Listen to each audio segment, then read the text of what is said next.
Holy crap. We've just written to it. That is insane. Dude! We're like... They're interrupts. Holy crap.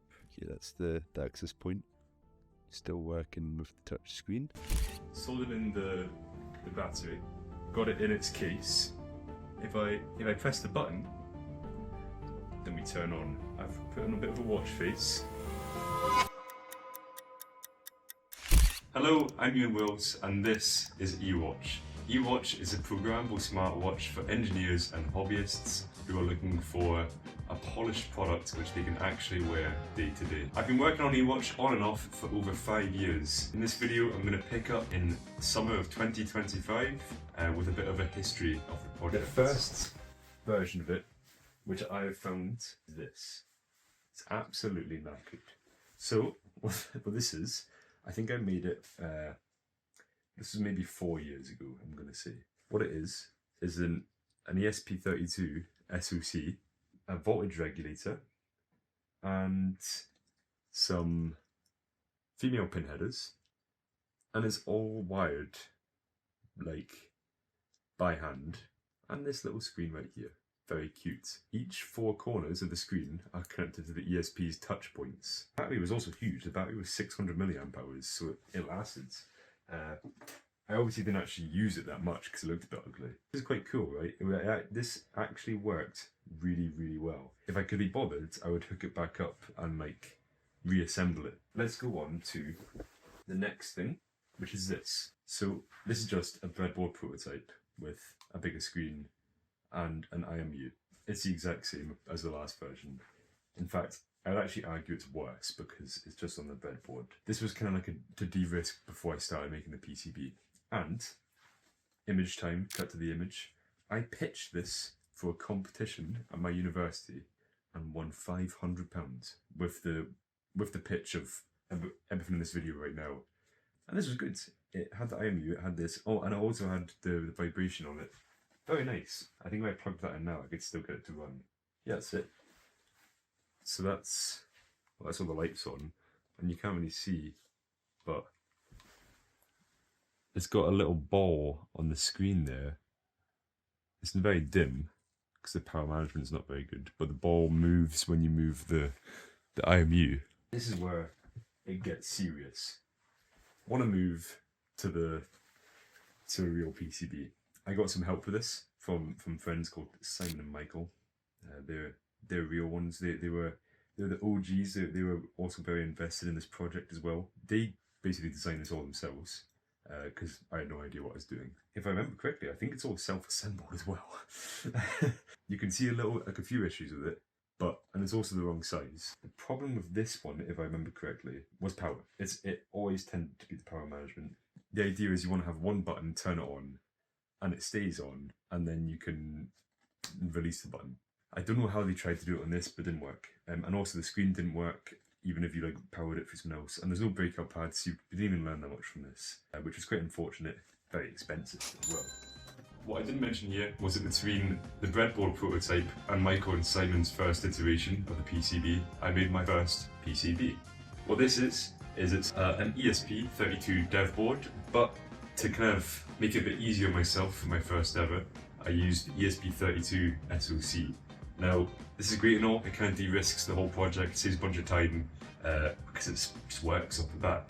But this is way too big. The SoC and housing and antenna and whatnot uses a lot of the space budget that we're looking for, and it's taller than almost any other component. So it's just not viable for the watch PCB. After the second of Michael and Simon's designs didn't work out, Simon, rightfully so, got bored and moved on to different projects. And that brings us up to June 2025, when Michael and I redesigned for the next iteration.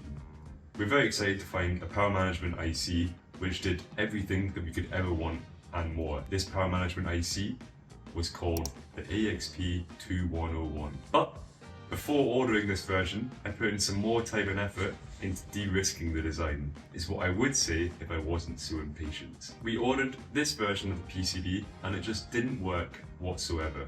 We couldn't get 3.3 volts out of the PMIC to the MCU. We couldn't test anything with bodge wires because there was no breakout pads. And even when we did actually bodge wire the FPC connector, we couldn't get any comms to and from the display or the touch. So the next course of action was to component test as many things as possible. Neither the screen or the PMIC had off-the-shelf breakout boards, so we had to get a bit creative. So got it hooked up with this board, this breakout, which will change the connector into into a bed port. But I just found this online, didn't have to make this ourselves like the power module, and got it up and running with the also custom made dev board. So as you can tell, that's the vibration motor working with the touchscreen. Now, it did actually work with the full colour display, had it up and running, but it looks like it broke a small part of the ribbon cable. So what we've got here is the PCB for the smartwatch. The top corner we've got the power control that will do some battery charging, some voltage changing, and even battery level detection. So it's a very useful wee chip that we found. So in an attempt to de-risk it, designed this bad boy, which converts the teeny little surface mount chip to something that we can put on the breadboard. And it's been a week, and here it is. I would have mentioned it earlier in the video because I wasted so much time on this. AXP2101. Being in my, I actually feel sick, like saying it. I'm sick of this. I'm sick of this. What do you think? Is it going to work this time? The answer is no. It will not work ever.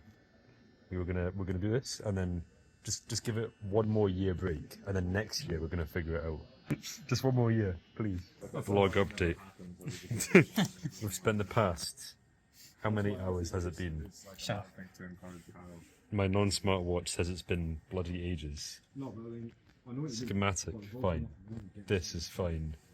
It started working all of a sudden. I 100% agree. It's just because it turns out the footprint, not the footprint, correction, the actual schematic which we made was wrong. 3 days later.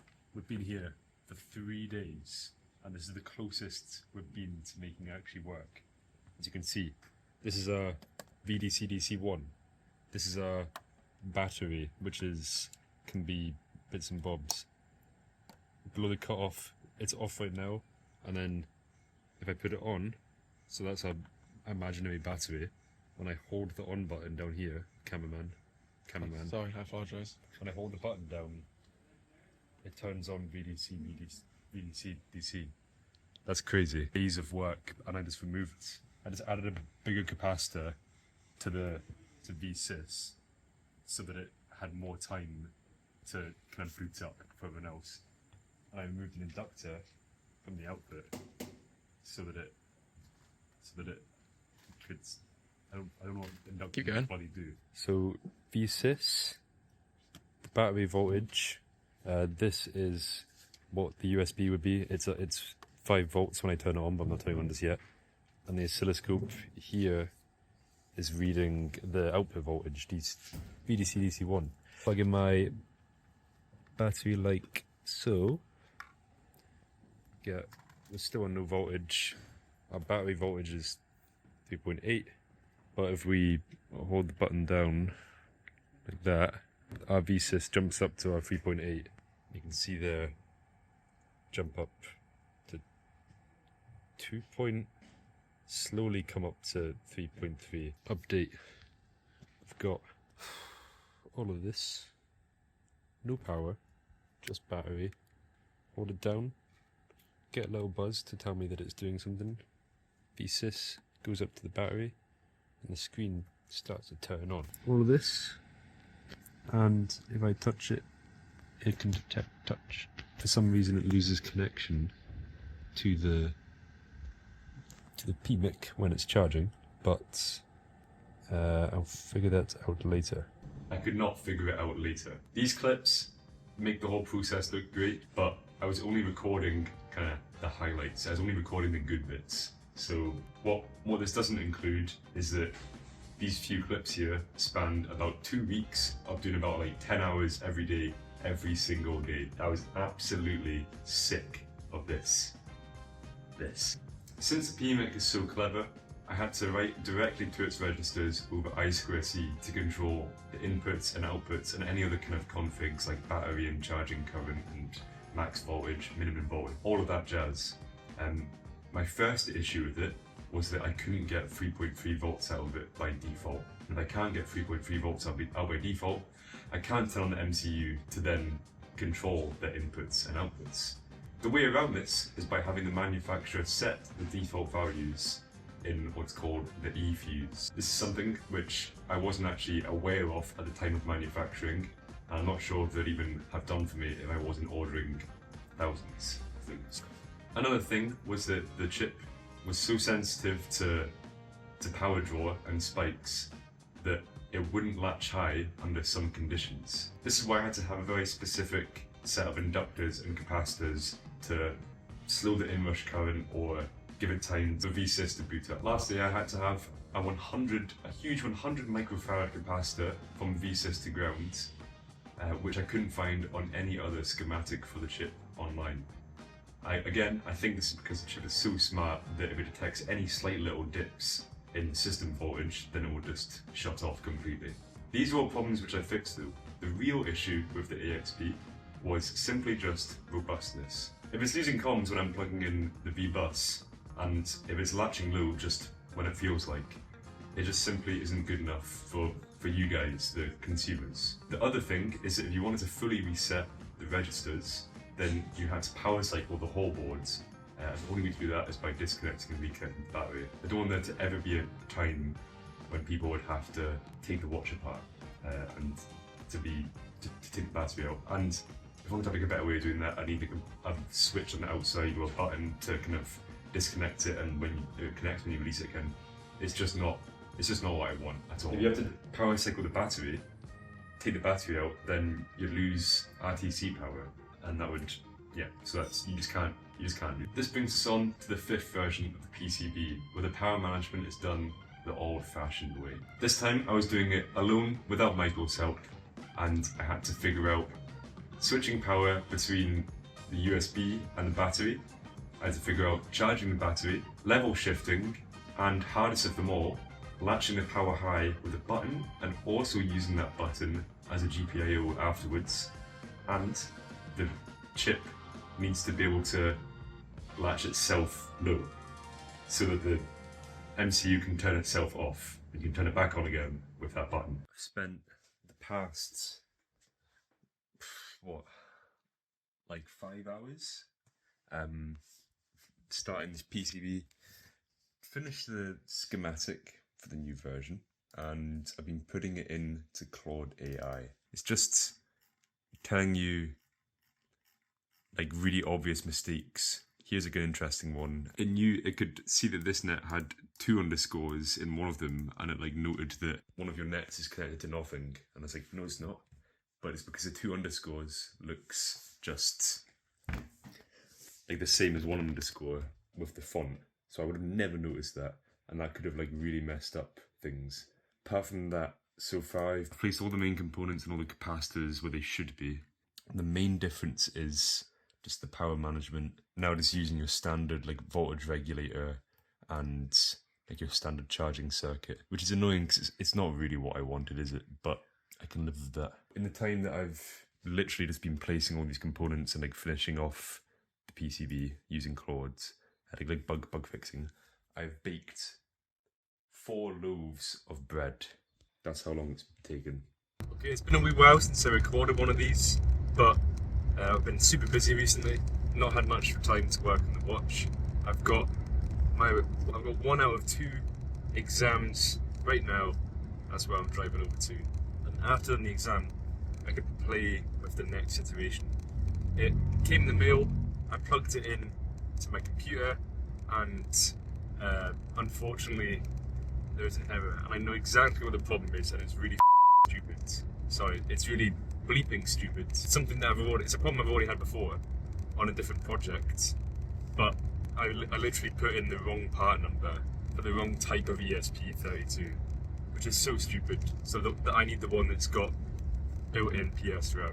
I accidentally put the part number for just the plain regular one, and I would have never.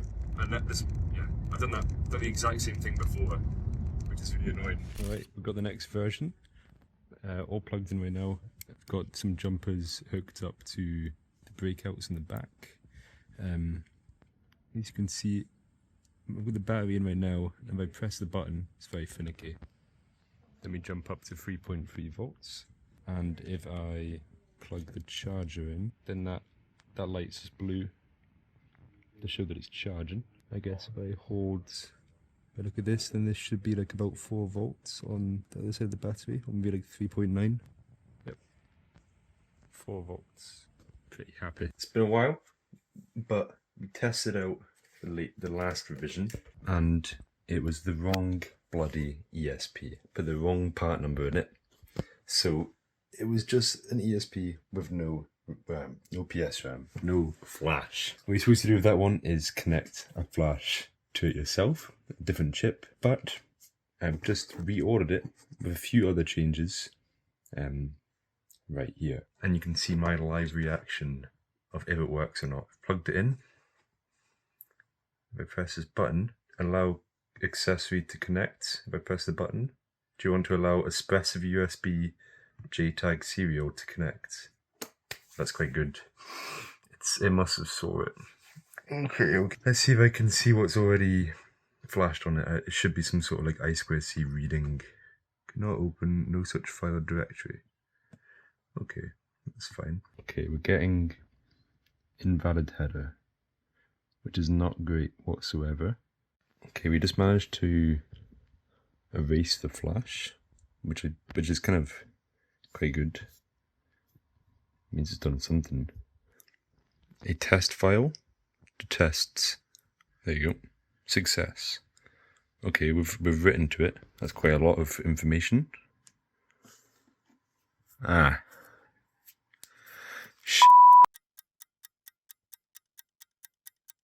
Holy crap. We've just written to it. That is insane. It was just simply the initialization file with the wrong flash size. We've got it. We have got a working chip, which would maybe cost about £10 to buy off Amazon, but I made it myself for a little under 1,200. So okay, I've just wrote a really basic script to hold the latch high on startup. Wait for it. Just here, latch power. Literally really simple. Just testing the audio stays on. So if I hold the on button down for a second, we can see that the audio GPIO stays on, and we start getting telemetry. Hell yeah. A few hours later. Dude. We're like, they're interrupts. Holy crap. Ready for this? Off right now. Got power, but the actual chip's not turned on. Turn it on. Oh yeah. You can rub out the EWatch. Okay, so I've been having great success. I got the Wi-Fi access point up working, so I could connect to the access point and from my phone tell the real-time clock what time it is. I've been testing the charging as well, and this all seems to be working. What I've done right now is I've set the time to 7:44 and I've turned it off by resetting it. But the battery's still plugged in, so the RTC should keep the time. All we have to do now is turn it back on and see. Oh yeah. Oh yeah. That is huge success. I'm very happy. Now that really gives you a feel for the huge dopamine spikes that us engineers get to experience when things actually work. IMU working, and we've also got, if I hold the button down again, one of the really tricky things was that I wanted to be able to detect the button press even after it's turned on and latched the power high. And I've just got that buzzing. Although, It's quite funny how much it freaks out the IMU, isn't it? And obviously, touch works. It's not very interactive, it just reads out the position that you touched. For this segment, I need to explain why the file was not found, why the invalid packet header. Oh god. The next one was invalid packet header. That one's horrible, because that's the same issue that you get when... Invalid packet header is the same issue I got when I bought the wrong... when you get the wrong ESP with no flash. I don't know, I think I might ignore this segment. So the next thing to do from here is to design and print the first case for my watch. My strong suit in engineering is actually CAD and design for manufacture. So, unfortunately, it just worked first try. I've not really got anything to show for it in the video. This is it, and it's here. I had to mess around with the tolerances for the button a little bit. You get the idea, it's nice and clicky, and yeah, it just works. So, I've not really got much more to show for that. Alright, so I've got VS Code up.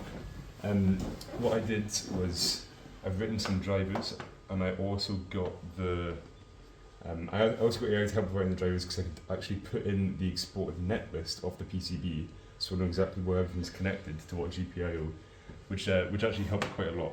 So I did do a bit of vibe coding on there, but since I've been doing this for so long before AI even existed, I had most of this code already ready to go.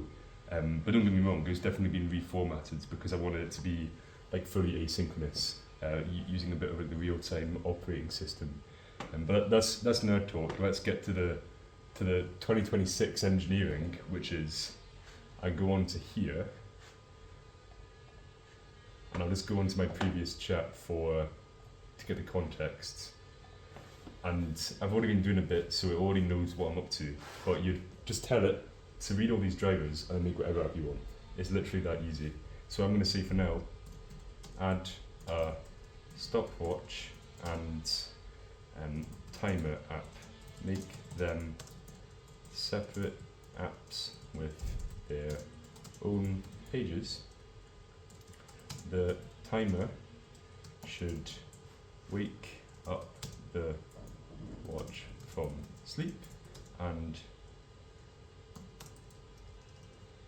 do vibration. Just finished. Just have to plug this in. Right, easy. And now, because the power latches on the chip, when you flash it, it obviously erases the whole memory. So you've got to hold the button down when you flash it to make sure it stays on. So if I press flash now, when we get to here looking for upload port, I'm going to start holding the button down. And that's it connected as easy as that. I don't have to press any boot or any reset stuff like you normally would. So if I go down to here, what did I add? Stopwatch. Oh, there it is. Go back. So I pressed the wrong button. Stopwatch and timer. Sweet. Count up timer. How does this look? Bosh. Easy that. What I would like is I want it to be so if I start the stopwatch, it would show on the main screen, and I also probably want it to show milliseconds. So make timer and stopwatch show on watch face when they are running. Also make stopwatch show milliseconds. So I guess that just goes to show that shows how easy it is to flash it. You just have to hold a button and it does it all for you. So now that we've got the watch, the next thing to do is packaging. If anyone's ever had anything delivered by GLCPs before, you'd recognise this. I've also got this, all different shapes and sizes. I don't know about other people, but personally, I think these are awesome. I use them for absolutely everything. I've got this one holding just random crap. This one holds wires, and this one also holds random crap. But I carry them around everywhere with me, which is also just free advertising for JLC PCB. Very minimalist, and the size and the agility of the box is great. They only come with kind of like bubble wrap and like a bit of foam on the inside, so it's nothing crazy for the user experience. But to me, that is just like the perfect little box. Ideally, I replicate that. I've been using Claude Design to make this PowerPoint, and it made it absolutely terrible. So I've just been kind of like editing away, trying to fix it. So yeah, we certainly like that kind of box. I've got this website which I can add my own design onto the box, and they're probably £2.80 each for a cardboard box. It's expensive, but I might just have to firm it because it's cool. Like, user experience is a big deal in my opinion for like a premium product like this. You see, I've got my own website. I've had it for a while. I completely remade it in Claude, but I've been cooking away. Got a countdown for when it releases. I need to change that to be the actual date, and we've got 3 different kits. We've got the PCB, the kit, and the watch. So the PCB is just the plain PCB on its own. Then you've got the kit, which is the PCB, a strap, a screen, a vibration motor, and a battery. And then you've got the fully assembled watch, which comes fully assembled, and it will come with a USB-C programming cable, which are also bloody expensive, by the way. To get one that's got programming is another it's another £5 or something. I've run in a bit of a circle here, so spent a lot of time designing this. Not that much time, but got quite happy with it. Go to checkout. That's not that. You go to checkout for this, and it's £70 for 25 of them, and it will take a month to come. That's crazy. White box with print on it. I have a printer. Amazon. Stickers. Boxes. Boxes are 15 wide. This sticker is A4, which is 30 by 21, split into 2. So we just get 2 nice 15cm long sheets.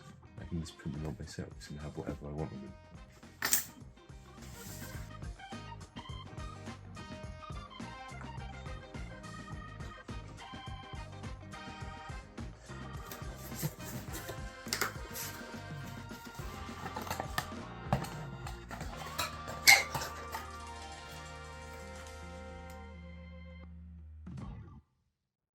Arts and Crafts Core. Elisa's here. It doesn't look amazing, but printed it off with that, cut everything to size, trimmed it a bit. A box. I like it. It looks nice. It's a bit faded. I don't know if it comes off in the camera, but in real life it looks pretty bad. It doesn't look good quality. So I think I'll use this for the kind of first few, the beta people, the betas, you could say, and then get the real one later. Maybe when I've got like a few pre-orders going. This is exciting. Can you tell by my voice and my face that I'm excited? Look what just arrived in the mail. Oh, I'm just a customer, and I'm doing my unboxing experience. Packaging. Open packaging. Ta-da! So this is what it would look like if you were to buy the kit. So we've got a few goodies in here. In reality, I'd put maybe some foam, maybe some bubble wrap, or maybe some of that corrugated, what do you call it? It's like bubble wrap, but it's paper. I've got crap tons of bubble wrap right now, so I might just do that. Let's have a look in here. We have got the screen, and if we unbox said screen, we've got alongside it, screen, a double-sided sticky pad. The idea is that you put it on the back of the screen, and then that's how you stick it to the PCB. Go back into the box. We'll just start basic. Back strap, 2 of the little spring-loaded rod things. Those, and back strap, magnetic. Very cool. Very like, it feels high quality. That's what we're going for here. This is user experience at its finest. Last package in the box, we have got a few goodies in here. Battery, 350 milliamp hours. And yeah, some assembly required. You're gonna have to, I'll probably leave the JST on it. Either I'll solder it myself, or I'll leave the JST on it. Vibration motor and the PCB. That's the money shot, baby. I'm gonna give that one to Michael. For the rest of the beta testers, I'm going to give them a fully assembled watch. From the beta testers, one is software / electronics, one is full pure software, and the other 2 are full stack robotics. Now, an interesting one is one of the robotics engineers is into manufacturing like myself. So I'm going to work with him to design the first metal case for the watch. It's very exciting. Making the first few metal cases with him de-risks the design for me. When I do take it to manufacturers, I can avoid the first minimum order quantity and just go for large scale production straight away. Just fucking stabbed this with a knife and it's broken.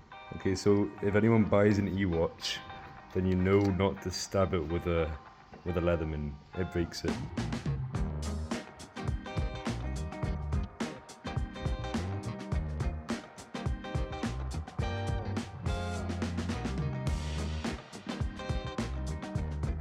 I've had an absolute stinker. I'm gonna be quick because I'm running out of storage, but I've been having an absolute stinker. I'm meeting someone today who's lives in England with all of my other friends who I'm gonna could be beta testers. So I was ready, had all the packaging ready, had all the actual parts ready to go, but last minute, plug the screen in, doesn't work. Try to take the screen out of my one that I've got working, and I crack it and break it.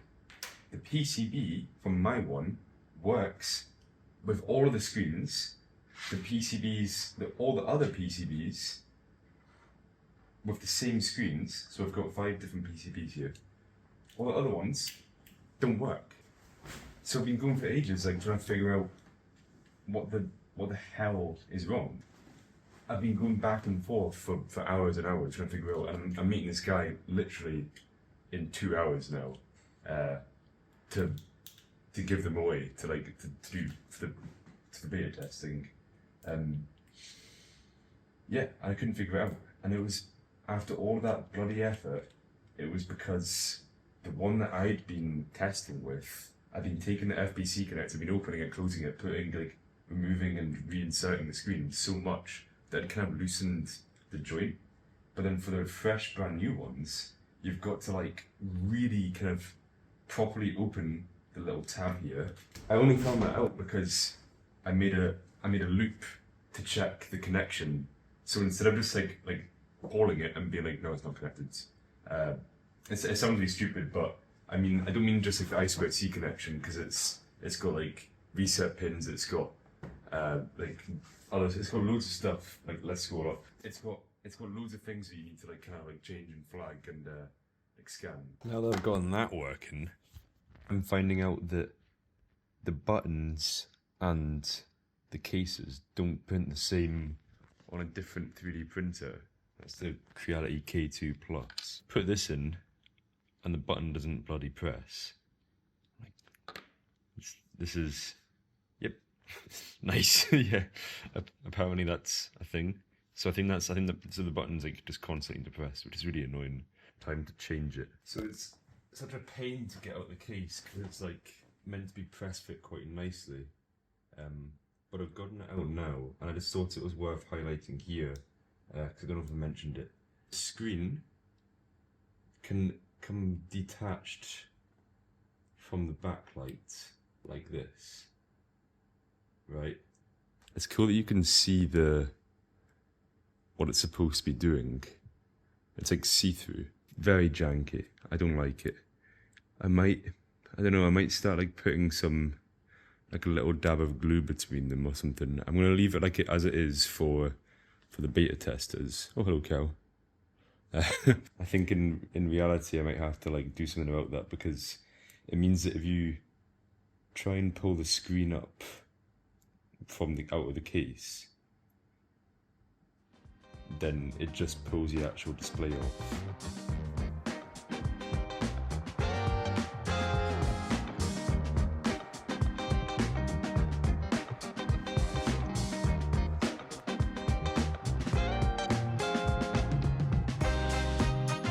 By the time we're recording these talking head videos, the beta testers have had their EWatches for over 2 weeks.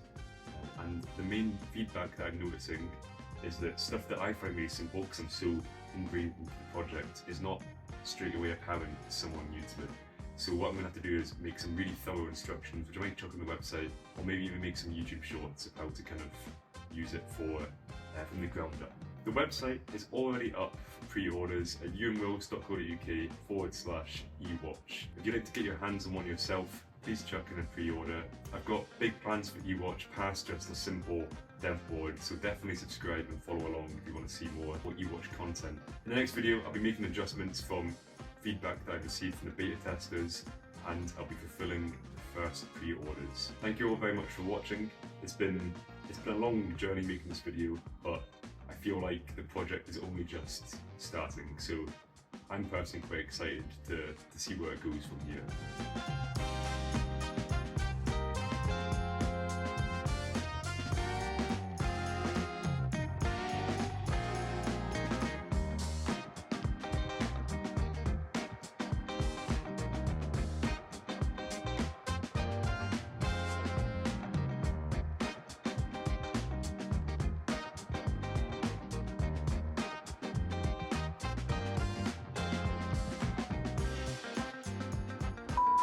So there's a monitor right here, which you're not using.